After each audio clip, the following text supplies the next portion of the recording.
Buenos días a todos. Gracias por estar al otro lado compartiendo esta conferencia titulada La comprensión lectora. En primer lugar, plantearé cómo se van a dividir los tiempos.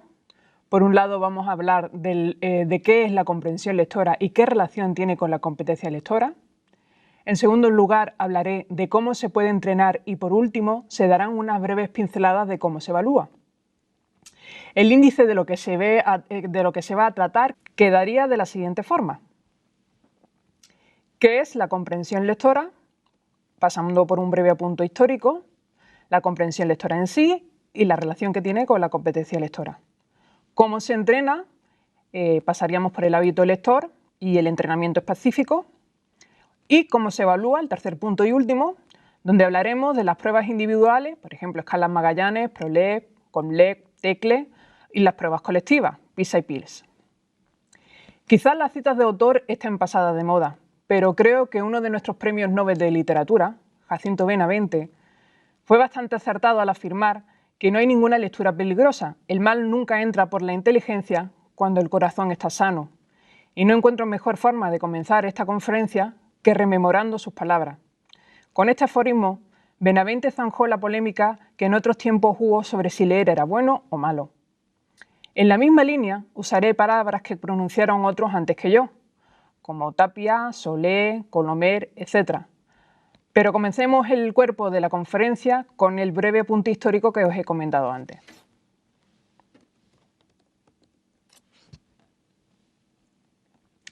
El hombre pensante, al principio, se comunicaba de diversas formas usando olores, objetos, gestos, gritos y representaciones de la realidad en las paredes de las cuevas, pero no mediante la transcripción del pensamiento en sonidos concretos que posteriormente se escribían.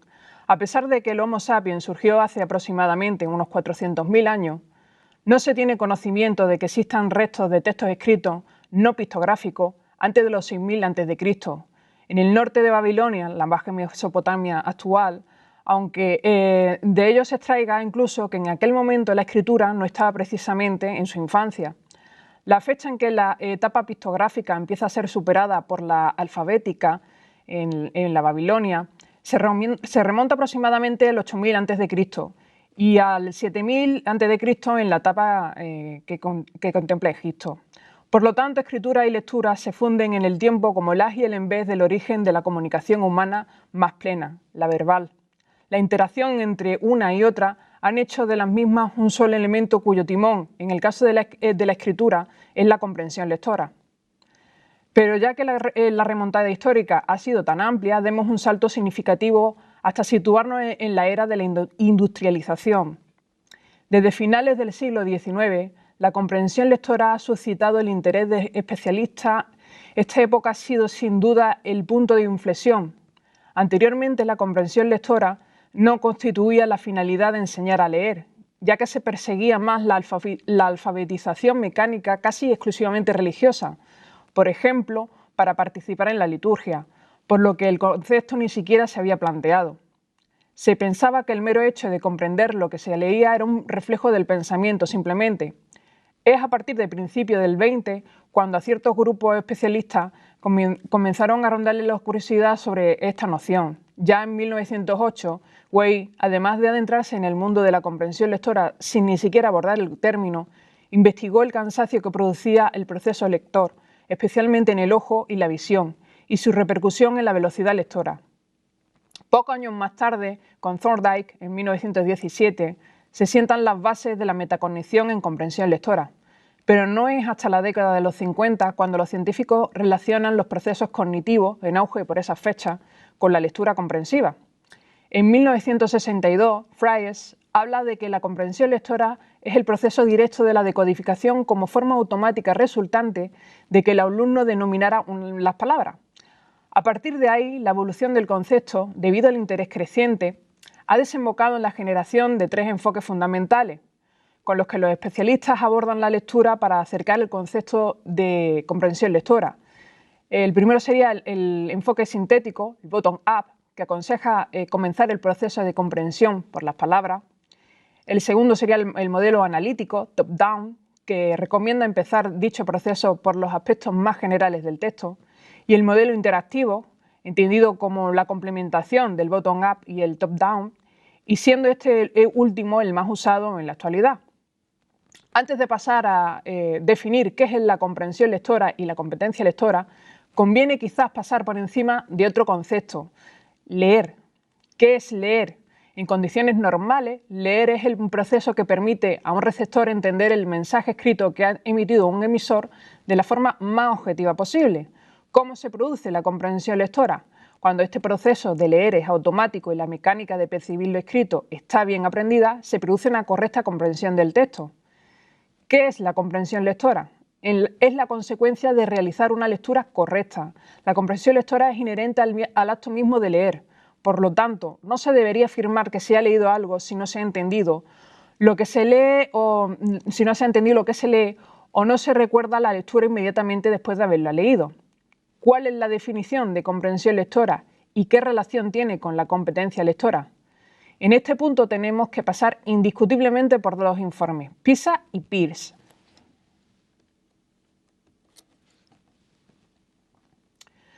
Según la Organización para la Cooperación y el Desarrollo Económico, la OCDE, entidad responsable de los informes PISA, la competencia lectora es la capacidad individual para comprender, utilizar y analizar textos escritos con el fin de lograr sus objetivos personales, desarrollar sus conocimientos y posibilidades y participar plenamente en la sociedad. PISA pone de manifiesto la importancia de 5 procesos: la obtención de información, el desarrollo de la comprensión general, la elaboración de una interpretación, la reflexión y valoración sobre el contenido del texto y la reflexión y valoración sobre la forma del texto. Para los responsables del estudio internacional del progreso de competencia lectora, conocido como Peirce, la competencia lectora es la capacidad de comprender y usar aquellas formas del lenguaje escrito requeridas por la sociedad o valoradas por la persona. En este sentido, Peirce destaca 4 procesos: la localización y obtención de información explícita, la realización de inferencias directas, la interpretación e integración de ideas e informes y el análisis y evaluación del contenido, el lenguaje y los elementos textuales. Es interesante destacar que la literatura científica al respecto ha venido usando el término comprensión lectora hasta que en estos informes estimaron conveniente matizar el concepto y optar por las definiciones anteriormente señaladas dentro de un nuevo término que ya no es novedoso: competencia lectora. Pero vayamos por partes y aclarémosla. Comprensión primero, competencia después.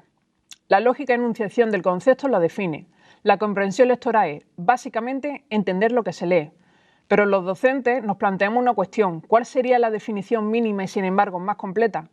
Comprender lo que se lee es un hecho implícito en el concepto de leer. ¿Acaso deberían existir 2 verbos cuyos significados fluyeran paralelos como oír y escuchar, o ver y mirar, para definir lo que ocurre cuando se lee sin entender, o leer y saber leer?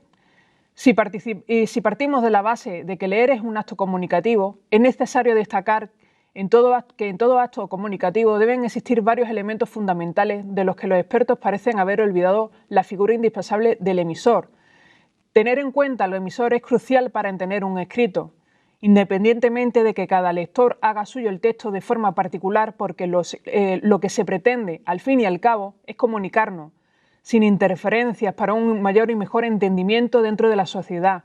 Incluso en la literatura, la base de la lectura por placer, la lectura que evoca sentimientos, algo subjetivo frente a la objetiva intención comunicativa. Aun cuando muchos autores indiquen que a partir de cierto punto el texto es del lector. Leer, entendido desde un punto de vista etimológico, como se define según la RAE, es el acto de comprender la significación de los caracteres empleados en un escrito. Es la capacidad que permite a un receptor entender el mensaje escrito de la forma más objetiva posible que ha emitido un emisor.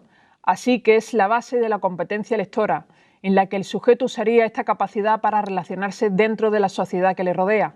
Por lo tanto, y ahora sí, la comprensión lectora es la capacidad de un individuo de captar lo más objetivamente posible lo que un autor ha querido transmitir a través de un texto escrito. Y la competencia lectora es la habilidad de un ser humano de usar su comprensión lectora de forma útil en la sociedad que le rodea. De esta manera, la comprensión lectora es el hecho abstracto dependiente de la capacitación individual de cada persona y la competencia lectora la materialización concreta llevada a cabo en dependencia de la relación del individuo con la sociedad. Así, la comprensión lectora, reading comprehension, es un concepto abarcado por otro más amplio que es la competencia lectora, reading literacy. Así, la comprensión lectora está ligada más al individuo que al entorno, a sus capacidades intelectuales o emocionales, o su perfil psicológico, mientras que la competencia lectora añade más peso que la comprensión a variables pragmáticas como la socialización, la inteligencia social o la inteligencia ejecutiva. Una vez que se han definido los conceptos de comprensión y competencia lectora, además de la relación existente entre ambos, no deja de ser necesario adentrarse más en el primero de los términos para entender su comportamiento orgánico en el mundo docente y por ende en la vida, ya que la comprensión lectora actúa como un ser vivo que se adapta tanto a los sistemas educativos como a la rutina individual de cada persona. A menos necesidad de uso, comprensión lectora más baja y al fin y al cabo son lo que leemos. Aunque es posible que debiera ser al contrario, ya que las variables que las afecta van de la mano del desarrollo cognitivo y emocional del individuo, marcadores internos generales que, aunque flexibles, no relajan tanto la adecuación entre edad natural y edad real en comprensión y competencia lectora. En Estados Unidos, cerca del 40% de los adolescentes no pueden realizar inferencias al leer material escrito. Sin duda, esto es debido a que no se ha desarrollado su comprensión lectora adecuadamente en los niveles que le corresponde por edad. Quizá por eso la comprensión lectora, que puede tener tantos niveles como grados educativos tiene un sistema, no responde solo a variables gramaticales como el procesamiento perceptivo, léxico, sintáctico y semántico, sino también a otros vinculantes como la motivación. ¿Se tienen en cuenta los niveles de comprensión lectora en relación con la competencia lectora a la hora de una enseñanza reglada de calidad? ¿Cuáles son estos niveles? Los niveles de la comprensión y la competencia lectora son los siguientes. A continuación se plantea la comprensión lectora desde un punto de vista ascendente en el que no se entiende el último nivel sin la consecución del anterior, aunque es posible que en los niveles creador y metacognitivo, por ejemplo, se puedan encontrar excepciones, al igual que en el crítico y el emocional, sobre todo porque no existe el lector completo. Estos 7 niveles responden al ideal de correspondencia con edades, donde la madurez intelectual, emocional y social está acorde con la edad biológica y es posible que en el aula, en algunos casos, la realidad esté por debajo de estas expectativas. El primer nivel es el literal y se divide en 2 subniveles. El objetivo, en el que observamos la identificación de acciones por comparación, recuperando información explícita del texto, implica el conocimiento del código escrito de forma ejecutiva, con suficiente fluidez pero en sus fases más simples, y es característico del primer ciclo de educación primaria. Y el subjetivo, donde se reorganiza el texto mediante clasificaciones, resúmenes o síntesis.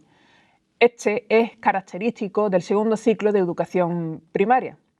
En el siguiente nivel, el nivel representativo, se supone reconstruir el significado extraído del texto relacionándolo con las experiencias personales y el conocimiento previo. Se da sobre todo en el tercer ciclo de primaria y el primero de secundaria. El siguiente nivel, el inferencial, permite diferenciar entre hipótesis y hechos constatados y mediante los datos explícitos del texto, la experiencia y la intuición pueden realizar suposiciones. Es característico del último ciclo de secundaria. En el nivel crítico se emiten juicios de valor propios y se defienden o detractan los ajenos. Es propio de lectores expertos y más frecuente en segundo ciclo de secundaria y bachillerato. Llegados al nivel emocional, se produce una respuesta sensitiva, lo que supone un grado de afectación del lector con respecto al contenido del texto, los personajes, etc. Es la fase más característica de los lectores que ya muestran hábito en lectura. Es propia de lectores consumados en obra literaria, con un bagaje propio de experiencia adulta.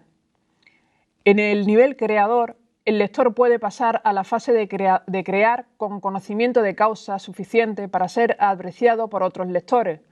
Y el último nivel, el nivel metacognitivo, donde se razona sobre el proceso de lectura en sí mismo y sobre el conocimiento a través de los textos. Actualmente la comprensión lectora, desde su entrenamiento hasta su evaluación, es sin duda el centro de atención más relevante en los proyectos de reforma destinados a mejorar el currículum y la enseñanza de la lectura, o por lo menos debería. Según algunos expertos, de la mano de la comprensión lectora, la competencia se asienta en 3 ejes fundamentales: Aprender a leer, leer para aprender en cualquier ámbito académico cotidiano y aprender a disfrutar de la lectura.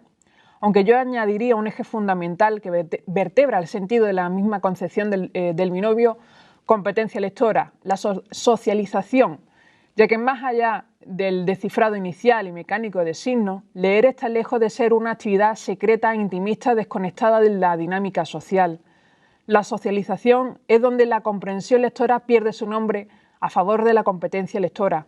El uso práctico de la comprensión lectora es la competencia lectora, y un uso práctico no implica ni aprender en ámbitos concretos ni disfrutar de la lectura.